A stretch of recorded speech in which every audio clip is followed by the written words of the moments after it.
ಚರ್ಚೆಯ ಕೊನೆಯ ಭಾಗಕ್ಕೆ ಬರ್ತಾ ಇದ್ದೀವಿ. ಸಂಜೀವ್ ಕುಮಾರ್ ಅವರೇ, ಸರ್ಕಾರ ಏನು ಮಾಡಬಹುದೋ ಎಲ್ಲವನ್ನೂ ಮಾಡಿದ ನಂತರ ಇಂಥದ್ದೊಂದು ಮನವಿಯನ್ನು ಮಾಡಿಕೊಳ್ಳೋ ಪರಿಸ್ಥಿತಿ ಪ್ರಧಾನಮಂತ್ರಿಗಳಿಗೆ ಬಂತ, ಅಥವಾ ಇನ್ನೂ ಏನೋ ಮಾಡೋದು ಬಾಕಿ ಇತ್ತ, ಇನ್ನೂ ಏನೋ ಮಾಡಬಹುದಾಗಿತ್ತ?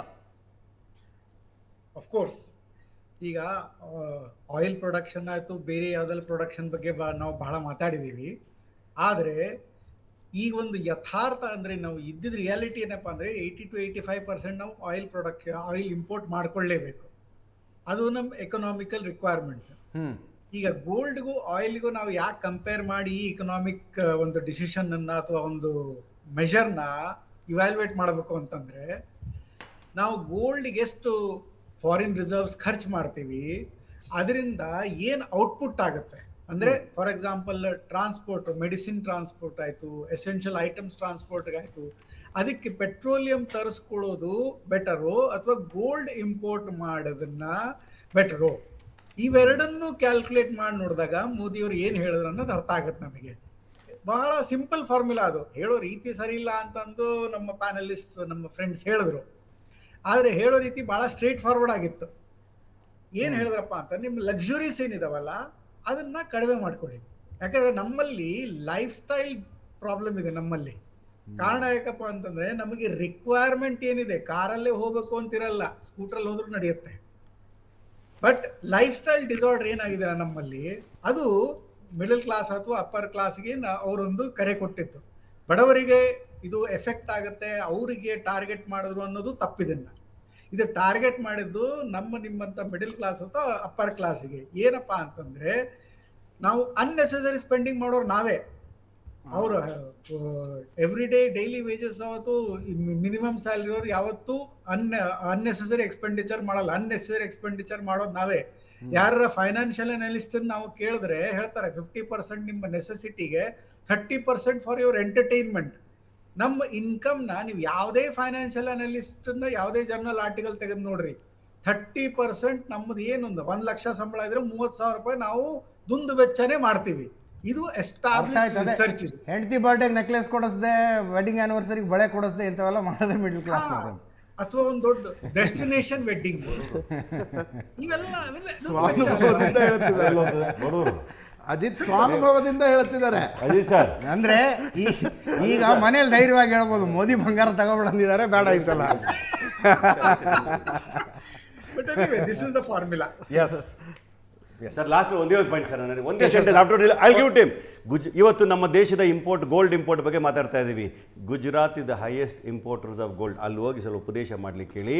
ಅವ್ರ ರಾಜ್ಯದಲ್ಲಿ ಹೇಳ್ತೀನಿ ಕೇಳಿ, ದೇಶ ಅಂತ ಒಂದ್ ಕಡೆ ಬಂದ್ರು ಕೂಡ ನೋಡಿ ಹೇಳ್ತೀನಿ, 3,500 ಟನ್ಗಳಷ್ಟು ಅಂದ್ರೆ $100 ಮೋರ್ ದೆನ್ $200 ಬಿಲಿಯನ್ ಅಷ್ಟು ಅವ್ರೀಗ 10 ವರ್ಷಗಳಿಂದ ಇಂಪೋರ್ಟ್ ಮಾಡ್ಕೊಂಡಿರ್ತಕ್ಕಂಥದ್ದು ಗೋಲ್ಡ್. ಅಲ್ಲಿನೇ ಸಮಸ್ಯೆ ಇರೋದು, ಮನೆಯಲ್ಲೇ ನೀವು ಸರಿ ಮಾಡ್ಕೊಳ್ಳಿ, ಅಲ್ಲಿನೇ ಬಿಸ್ನೆಸ್ ಮ್ಯಾನ್ ಅವ್ರಿಗೆ ಕೊಟ್ಬಿಟ್ರೆ ಅವರೇ ಎಲ್ಲ ಮಾಡ್ಕೊಂಡಿರೋದು ಸಮಸ್ಯೆಗಳು.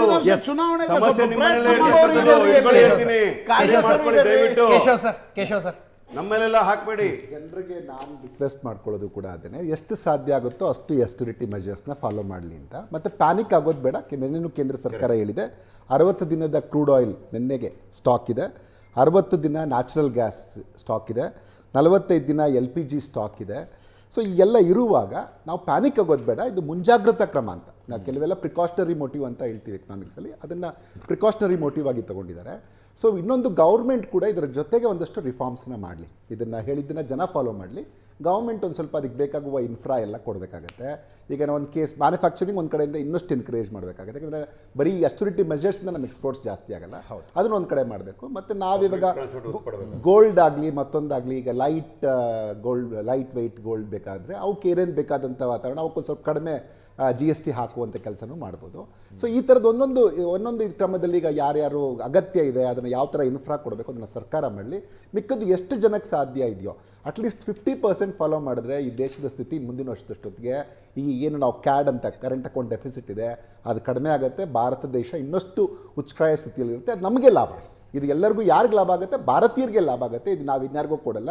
ಖರ್ಚು ಮಾಡೋದೇ ಆದರೆ ಭಾರತ ತಯಾರಿಸಿದ ವಸ್ತುಗಳ ಮೇಲೆ ಖರ್ಚು ಮಾಡಿ, ಟೂರ್ ಹೋಗೋದಿದ್ರು ಭಾರತದಲ್ಲಿ ಟೂರ್ ಹೋಗಿ, ಮದುವೆ ಮಾಡೋದಿದ್ರೇನು ನೀವು ಮಾಡಿ, ಆದರೆ ಭಾರತದೊಳಗೆ ಮಾಡಬೇಕು, ಒಳಗಡೆ ಅದು ಖರ್ಚಿನ ಒಳಗಡೆ ಮಾಡಿ. ಈಗ ಸದ್ಯಕ್ಕೆ ನೀವು ಡಾಲರಿಂದ, ಏಕೆಂದರೆ ಸುಮಾರು ಜನ ಇಂಪೋರ್ಟ್ ಮಾಡಿ ಆ ಕಾರ್ ತಂದೆ ಈ ಕಾರ್ ತಂದೆ ಉಡುಗೊರೆ ಕೊಟ್ಟು ಅವನ್ನ ಮಾಡಬೇಡಿ. 20 ಸೆಕೆಂಡ್ಸ್. ನಾನು ಇನ್ನೊಂದು, ಈ ಕಾಂಗ್ರೆಸ್ ಅವರು ಮತ್ತೆ ಕೆಲವು ವಿಡಿಯೋಗಳು ಹೇಳ್ತಾ ಇದ್ವಿ, ವೆಸ್ಟ್ ಬೆಂಗಾಲ್ ಎಲೆಕ್ಷನ್ ಆಗೋವರೆಗೂ ಸುಮ್ಮನಿದ್ರು, ಎಲೆಕ್ಷನ್ ಆದ್ಮೇಲೆ ಹೇಳಿದ್ರು ಅಂತೇಳಿ. ನಾವೇ ಹೇಳಿದ್ದೀವಿ. ಅಲ್ಲಲ್ಲ, ಮೋದಿ ಅವರು ಇವಾಗ ಹೇಳಿದ್ದಲ್ಲ, ಅಲ್ಲ ಮೋದಿ ಅವರು ಈಗ ಹೇಳಿದ್ದಲ್ಲ, 24 ಮಾರ್ಚ್ 24ರಲ್ಲಿ 2020 ರಾಜ್ಯಸಭೆಯಲ್ಲಿ ಹೇಳಿದ್ದಾರೆ, 30 ಮಾರ್ಚ್ ಲೋಕಸಭೆಯಲ್ಲಿ ಹೇಳಿದ್ದಾರೆ, 20, 23, 25, 30 ಪಬ್ಲಿಕ್ ಸಭೆಗಳಲ್ಲಿ ಮೋದಿ ಅವರು ಹೇಳಿದ್ದಾರೆ. ಗೋಲ್ಡ್ ವಿಚಾರ ಒಂದು ಬಿಟ್ಬಿಟ್ರೆ ಮಿಕ್ಕಿದ ಎಲ್ಲ ವಿಚಾರಗಳು ಪರಿಸ್ಥಿತಿ ಒಳಗಡೆ ಹೋಗ್ಬೋದು ಅಂತ ಹೇಳಿ.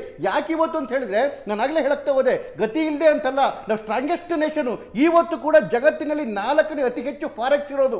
ನೀವು ಚೈನಾ, ಜಪಾನ್ ಮತ್ತೆ ಸ್ವಿಟ್ಜರ್ಲೆಂಡ್ ಬಿಟ್ರೆ 4th, America is in 14th position, 14ನೇ ಪ್ಲೇಸ್ ಅಲ್ಲಿ ಫಾರೆಕ್ಸ್. ನಮ್ಮ ಫಾರೆಕ್ಸ್ ರಿಸರ್ವ್ ಸ್ಟ್ರಾಂಗ್ ಆಗಿದೆ, ಹತ್ತತ್ರ $700 ಬಿಲಿಯನ್ ಫಾರೆಕ್ಸ್ ಇದೆ. ಈ ಶಕ್ತಿ ಕಡಿಮೆ ಆಗಬಾರ್ದು, ನಮ್ಮ ಜನಗಳ ಶಕ್ತಿ ಕಡಿಮೆ ಆಗಬಾರ್ದು ಅಂತ ಹೇಳಿ ಇದು ಪ್ಯಾನಿಕ್ ಮಾಡಲ್ಲ, ಇನ್ನು ಹೆಚ್ಚು ಸ್ಟ್ರೆಂಥನ್ ಆಗಬೇಕು, ಜಗತ್ತಿನ ಅತಿ ದೊಡ್ಡ ರಾಷ್ಟ್ರ ಇದಾಗಬೇಕು ಅಂತ ಹೇಳಿ ಎಲ್ಲ ಮ್ಯಾನುಫ್ಯಾಕ್ಚರ್ಗಳಲ್ಲೂ ಜನ ಸಶಕ್ತರಾಗಬೇಕು ಅನ್ನೋ ಕಾರಣಕ್ಕೋಸ್ಕರನೇ ಮುಂಜಾಗೃತವಾಗಿ ಜಸ್ಟ್ ಆಸ್ಟೆರಿಟಿ ಮೆಜರ್ಸ್ 5,000 ಸರ್, ನೀವು ಮುಂಜಾಗ್ರತಾ ಕ್ರಮಗಳು ಕೈಗೊಳ್ಳಬೇಕು, ನಾವು ಸ್ವಾಗತ ಮಾಡ್ತೇವೆ. ಆದರೆ ಕಟ್ಟ ಕಡೆಯ ನಾಗರಿಕನು ಒಂದು ಮದುವೆ ಮಾಡ್ಕೋಬೇಕು ಅಂದ್ರೆ, ತಾಳಿ ತಗೊಡ್ಬೇಕಂದ್ರೆ ಹೆದರ್ಕೊಳ್ಳೋ ಪರಿಸ್ಥಿತಿ ತರಬೇಡಿ. ಒಬ್ಬ TVS ಗಾಡಿಯಲ್ಲಿ ಓಡಾಡ್ತಕ್ಕಂಥ ಹೆದರಿಕೆ ಬೇದಿಕೆ ತರಬೇಡಿ. ಈಗಾಗಲೇ ನಾವು ನೋಡ್ತಾ ಇದ್ದೀವಿ, ಚಿನ್ನದ ವಿಚಾರ ಇರ್ಬೋದು, ಪೆಟ್ರೋಲಿಯಂ ವಿಚಾರ ಇರ್ಬೋದು, ಇದರಲ್ಲಿ ಆತಂಕಕ್ಕೆ ಹೂಡುವಂಥ ಕೆಲಸವನ್ನು ಮಾಡಬೇಡಿ ಅಂತ ಮನವಿಯನ್ನು ಮಾಡ್ತಾ ಇದ್ದೀವಿ. ಎರಡನೇದು ಹೇಳ್ತೀನಿ, ಇಷ್ಟೆಲ್ಲ ಮಾತಾಡಿದ್ರಲ್ಲ ಅವರು, ಭಾಳ ಪ್ರೋಗ್ರೆಸಿವ್ ಆಗಿ ಮಾಡಿ ಇಷ್ಟು ರಿಸರ್ವ್ ಇದೆ ಅಂತ. ಯಾಕೆ 218 ಲಕ್ಷ ಕೋಟಿಗಳು ಸಾಲ ಇಟ್ಟಿದ್ರಿ, ನಮ್ಮ ತಲೆ ಮೇಲೆ ಸಾಲ ಇಟ್ಟಿದ್ರಿ, ಅಜಿತ್ ತಲೆ ಮೇಲೆ ಸಾಲ ಯಾಕೆ ಇಟ್ಟಿದ್ದೀರಿ ಅಂತ ಮೋದಿ ಅವ್ರನ್ನ ಪ್ರಶ್ನೆ ಮಾಡ್ತಾ ಇದ್ದೀನಿ.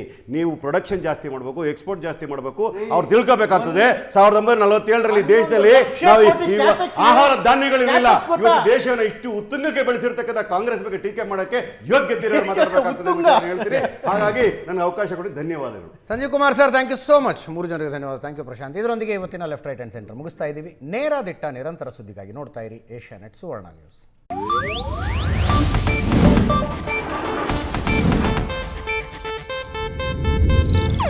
ಇದು ಏಷ್ಯಾನೆಟ್ ನ್ಯೂಸ್ ನೆಟ್ವರ್ಕ್ ಪ್ರಸ್ತುತಿ.